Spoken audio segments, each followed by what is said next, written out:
A very good morning, dear students. Welcoming you again in the BBVN online classes in class 12th, economics. Today we will discuss about the second unit of macroeconomics, that is money and banking. Money and banking. It covers 6 marks in the board examination. ठीक है, अब अपन कहें कि इस unit को दो parts में divide किया गया है मनी एंड बैंकिंग में. एक है मनी, दूसरा है banking. Banking is further classified in two different categories. The first one is commercial bank, and the next one is central bank. In today's video, we will discuss about money.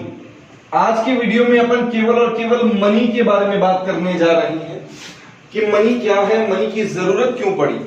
तो money क्या है इसके बारे में अगर बात करें तो अपन कहेंगे कि money is what money does, या फिर money is that thing which is commonly accepted as a medium of exchange.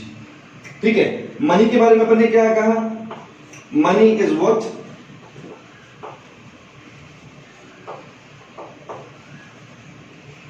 Money does. Money वो है जो मनी का काम करे. अब यहीं पर एक दूसरी डेफिनेशन और आ जाती है. दूसरी डेफिनेशन क्या आ जाती है? Money is that thing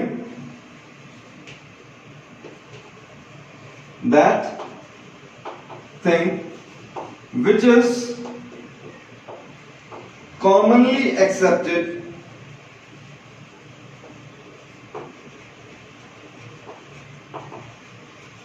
as the medium of exchange.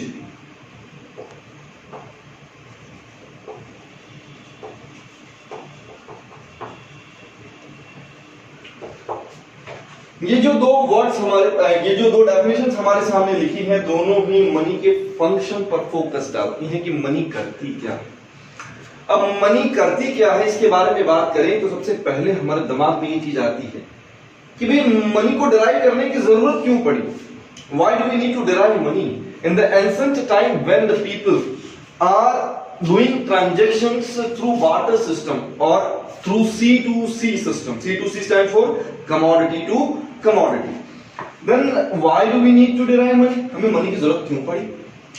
तो कुछ एक limitations थी. There were a certain limitations in the barter system which we cannot fulfill or which we cannot overcome. From that system only we need a new system. हमें कुछ एक नए system की जरूरत थी. अब अपन कहें कि भैया उसकी कुछ कमियां थी बार्टर सिस्टम की, तो वो कमियां क्या थी?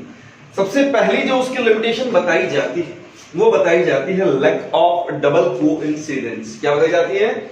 Lack of double coincidence. इन चीजों को मैं यहां पर बोर्ड पर नहीं ले रहा हूं क्योंकि ये जो टॉपिक्स हैं नॉट टू बी एग्जामिन्ड है, लेकिन अपने डिस्कशन के लिए जरूरी है. अब अपन कहें कि पहला जो पॉइंट अपन यहां पर कहते हैं लैक ऑफ डबल कोइंसिडेंस होता क्या है, समझिएगा. Two people are in the position of the goods in which for which they want to make a transactions for satisfying their needs. ये मान लीजिएगा A है और ये B है. Two people are in the possession of these goods.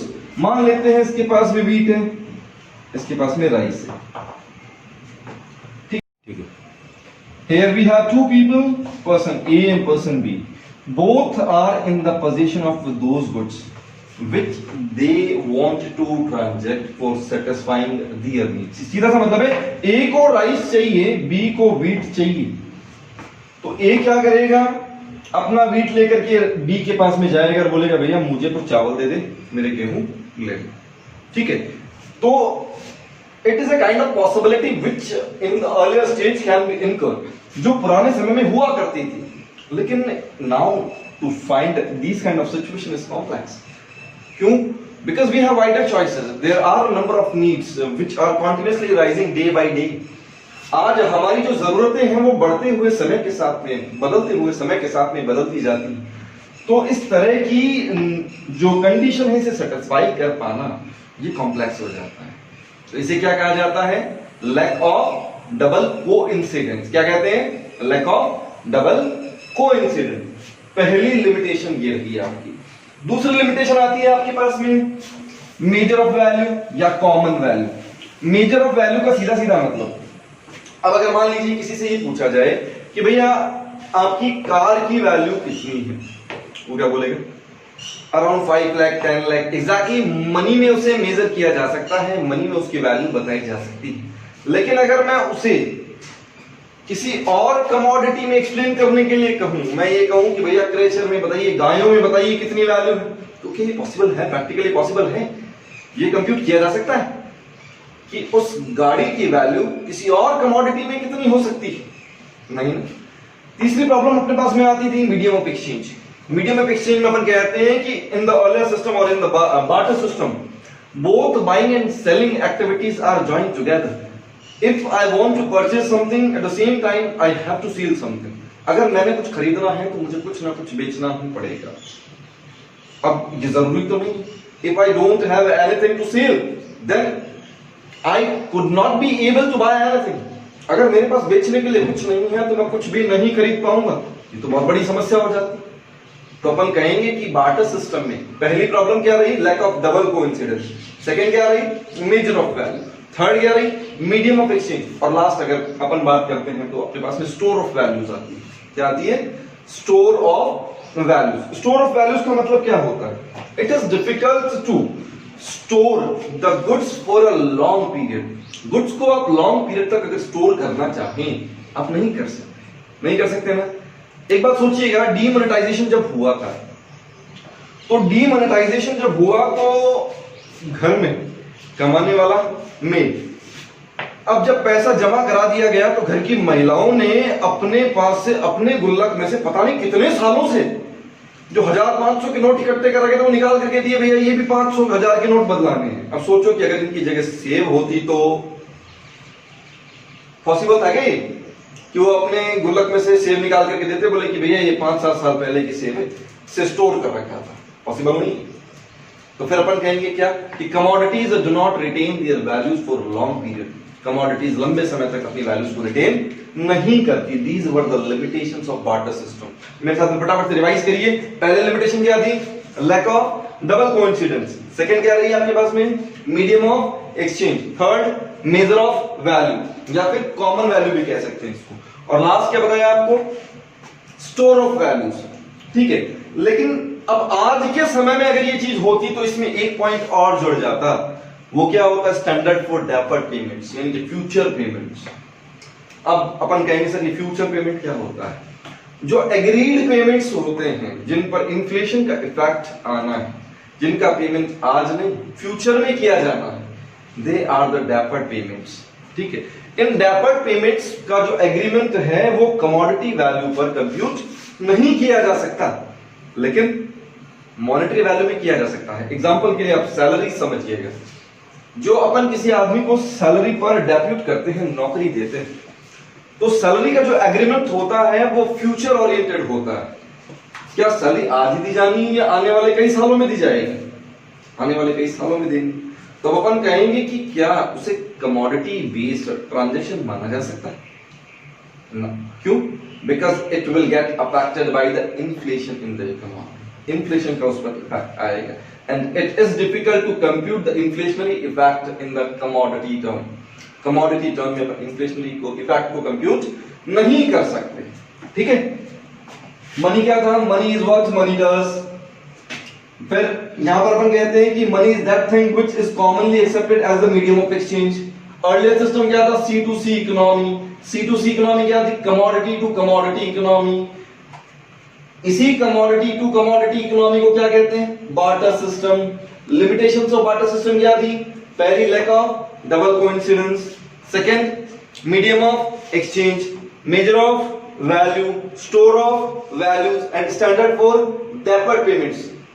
These were the limitations of barter system. They are also the functions of money. They are also the functions of money. मनी के function भी यही है, यानी कि जब functions of money की बात करते हैं अपन, तो फंक्शंस ऑफ मनी में क्या आएगा आपके पास में? 2m 2s।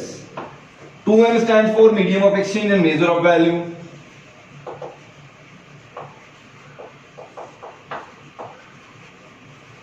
and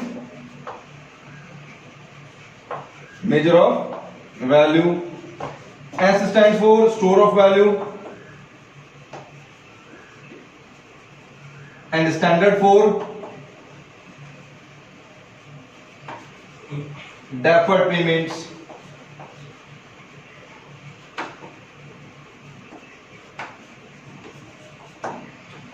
ये इसके फंक्शन भी हैं. These functions are known as primary function and these are secondary function. ये प्राइमरी फंक्शन है, वो सेकेंडरी फंक्शन. अब बात करें कि भैया ये 2M, इनके बारे में हालांकि अपने डिस्कशन में भी किया है. मीडियम ऑफ एक्सचेंज क्या होता है? Where both buying and selling activities are joined. अब अपन कहें कि यहां पर फंक्शंस ऑफ मनी में क्या लिखें? With the derivation of money. Now buying and selling activities are split over. If I want to purchase something, if I want to buy something, I need not to sell anything. अब यहां पर अपन ने क्या कह दिया कि medium of exchange में क्या हो गया कि जो बाइंग और सेलिंग एक्टिविटीज पहले एक हुआ करती थी, अब वो अलग अलग होगी. अब अगर मैं कुछ खरीदना चाहता हूं तो मुझे कुछ बेचने की जरूरत नहीं है. ठीक है, मेरी जेब में पैसा होना चाहिए बस खाली. अगला आता है major of value. Major of value में अपन क्या कहते थे? With the derivation of money, now it is easy to compute the value of commodities in the monetary term. जो commodities हैं, जो goods हैं, उनकी वैल्यू को monetary term में compute करना easy हो जाता है. Store of values, money can retain their value in long period. Money अपनी वैल्यू को long period में retain भी कर सकता है. यही कारण है कि लोग दीवारों में छुपा छुपा करके भी रख लेते हैं. अगला है standard for deferred payments. Standard for deferred payment क्या होता है? Money is helpful to make agreement regarding deferred payments. अब बात आती है डेफर्ड पेमेंट्स क्या होते हैं? फ्यूचर पेमेंट्स होते हैं. क्या होते हैं? Future payments. Deferred payments are known as the future payments which are bound in agreement. जो एग्रीमेंट में बंधे होते हैं. On which there will be an inflationary effect, जिन पर inflationary effect होगा. तो सीधा सा अपन यहाँ पर क्या लिख दें?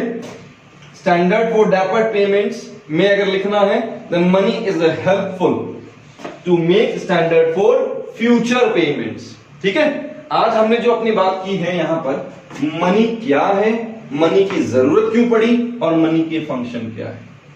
ठीक है, अगले जो अपने वीडियो में बात करेंगे वो अपन बात करेंगे मनी सप्लाई की. साथ में मैं एक चीज और बता दूं, हमारे सिलेबस में हालांकि नहीं है, स्टैटिक और डायनेमिक फंक्शन. ठीक है, ये सारे अगर एक साथ मिल जाएं, इसको तो अपन ने प्राइमरी फंक्शन कहा, इसको अपन ने सेकेंडरी फंक्शन कहा. अगर ये चारों एक साथ मिला दिए जाएं तो ये स्टैटिक फंक्शन ऑफ मनी. ये क्या है? Static function of money. इसके अलावा एक फंक्शन और होता है डायनेमिक फंक्शन. वो क्या होता है सुन लीजिएगा. The function of money which regulates the pace of the economy. जो इकोनॉमी की गति को नियंत्रित करता हो. गतियां दो होती हैं, या तो आपके पास में रिसेशन आएगा या फिर आपके पास में इन्फ्लेशन होगा. या तो मार्केट बहुत ऊंचा जाएगा या मार्केट में स्लो डाउन आएगा.